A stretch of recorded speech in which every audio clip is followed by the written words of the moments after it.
Dar apie mūsų sveikatą. Norite numesti svorio, būtinai valgykite riebalus, tikina mitybos specialistai. Ir išgirdus žodį riebalai tikrai nereikia susigūžti. Mat nors ir laikome juos papildomų savo kūno kilogramų kaltininkais, iš tiesų jie labai naudingi mūsų organizmui.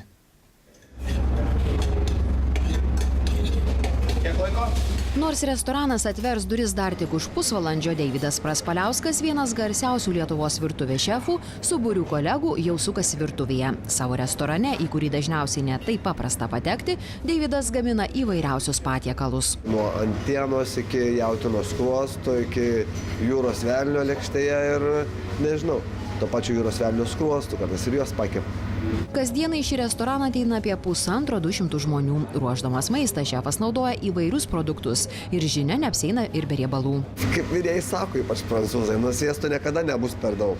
Mes turim savo nuomonę apie tai, ką mes kepam. Tai didžioji dauguma yra arba gyvuliniai riebalai, arba dar kažkas papildo iš jų padaryti.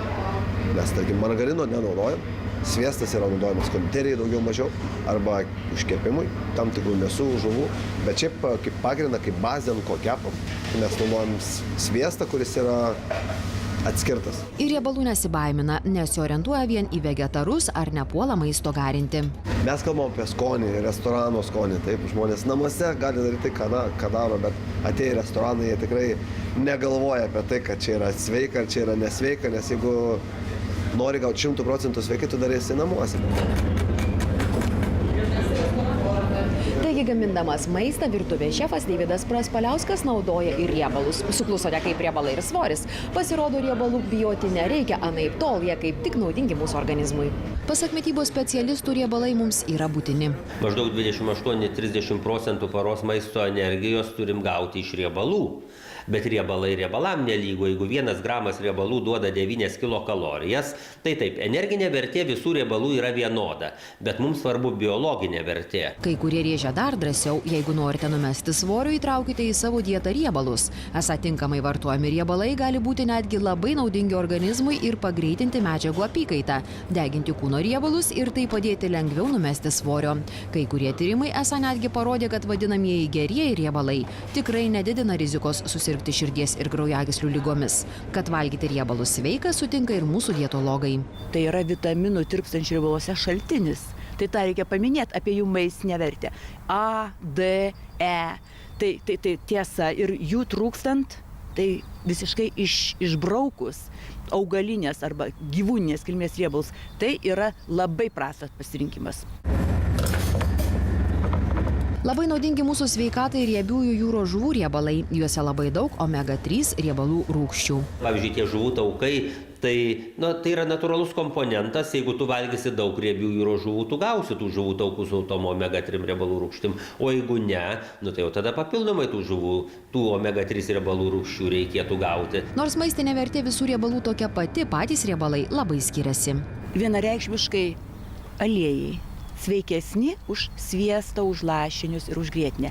Bet, dabar juk aliejus, taigi nepilsi vietoj sviesto ant duonos kažkokio tai gabalėlio. Mums geriausiai valgyti, kaip ir rekomenduojama, akivaizdžiai alyvuogių aliejų, pilti ant daržovių ir būtent tai yra sveikatai palankiausia. Aišku, kiekvienas aliejus turi ir kiekvienas riebalas savo sudėtyje vitaminų, riebaluose tirpių vitaminų, tai yra gerai.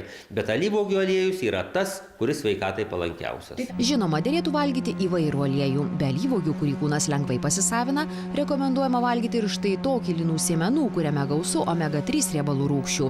Taip pat kokosų, kurie esą patenka tiesiai į kepenis ir yra sudeginami kaip kuras, o ne sandėliuojami kaip riebalai. Taip mūsų medžiagų apykaitą pagerindami apie 15%, tad visiškai atsisakantiems riebalų specialistai taria griežtą ne. Negalima. Griežtai ne. Atsisakyti negalima, tik kadangi mus vargina tos nutukimo lygos, būtent tai, kas sukelia perteklinis maisto medžiagų suvartojimas, tai iš karto mes atsiremiam į pačią kaloringiausią medžiagą ir riebalus. Taigi valgant saikingai dėlėtų pasigardžiuoti ir daug riebalų turinčių avokadų. Juose gausu mononesočiųjų riebalų, kurie padeda sumažinti blogojo cholesterolio kiekį kraujyje. Panašų poveikį turi ir makadamijų riešutai migdolai, o kiaušinių tryniuose apstu vitaminų A, D, E ir K. O tai svarbu, nes gaunant reikiamą kiekį omega-3 riebalų sumažėja aterosklerozės rizika.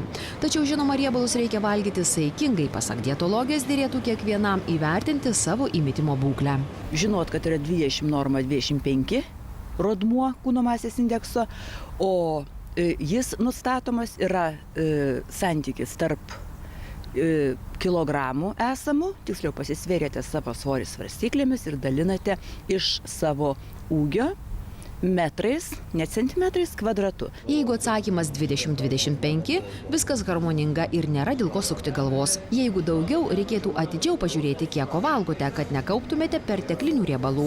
O gal tai reikia grįžus iš darbų, užuot prisėdus ant sofos, šokti į lengvus batelius ir jei nebėgioti, bent gerai pasivaikščioti.